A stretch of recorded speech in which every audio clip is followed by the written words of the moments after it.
নাটোরের সিংড়া পৌরসভার গোডাউন পাড়ার কয়েকশো পরিবারের মূল পেশা চাটাই শিল্প। বাঁশ দিয়ে চাটাই তৈরি করে বাজারে বিক্রি করে সংসার চলে তাদের। শত বছরের বেশি সময় ধরে পূর্বপুরুষের এই পেশাকে টিকিয়ে রেখেছেন তারা। এখন বাজারে সব পণ্যের পাশাপাশি বাঁশের দামও বেড়েছে, ফলে তৈরিতে খরচ বাড়লেও চাটাইয়ের দাম না বাড়ায় ছেলে মেয়েদের পড়ালেখা সহ সংসার চালাতে তাদের হিমশিম খেতে হচ্ছে। তাই সহজ মুনাফায় ঋণসহ সরকারি সহযোগিতার দাবি তাদের। সিংড়া থেকে জুলহাস কায়েমের তথ্য চিত্রে ডেস্ক রিপোর্ট। আত্রাই নদীর কোল ঘেঁষা নাটোরের সিংড়া উপজেলা। এখানকার ছোট্ট একটি জায়গা গোডাউন পাড়া। বাঁশ দিয়ে চাটাই তৈরি করে বাজারে বিক্রি করে চলে এই পাড়ার কয়েকশো পরিবার। বাড়ির উঠানে চাটাই তৈরির কাজে ব্যস্ত সময় পার করে নারীরা, আর পুরুষরা বাঁশ সংগ্রহ এবং তৈরি করা চাটাই বাজারে নিয়ে বিক্রি করেন। প্রতিটি বাঁশ থেকে 2টি চাটাই তৈরি করা যায়।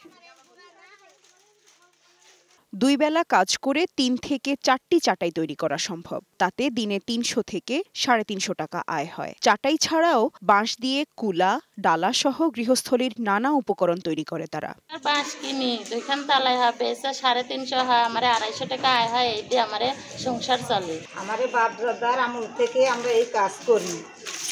আমরা ছেলেদের পাশে থেকে আমরা এই কাজ করি, আমরা সংসারে চলি।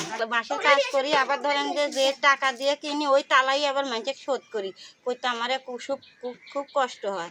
চাটাই শিল্পীদের অভিযোগ, পূর্বপুরুষের এই পেশাকে টিকিয়ে রাখা তাদের পক্ষে এখন প্রায় অসম্ভব। কারণ বাঁশের দাম বেড়ে যাওয়ায় চাটাই তৈরির খরচ বেড়েছে, বাড়েনি চাটাইয়ের দাম। ফলে যা আয় হয় তা দিয়ে ঋণ শোধ করে সংসার চালাতে হিমশিম খেতে হয় তাদের। তাই সহজ মুনাফায় ঋণসহ সরকারি বেসরকারি সহযোগিতার দাবি চাটাই শিল্পীদের।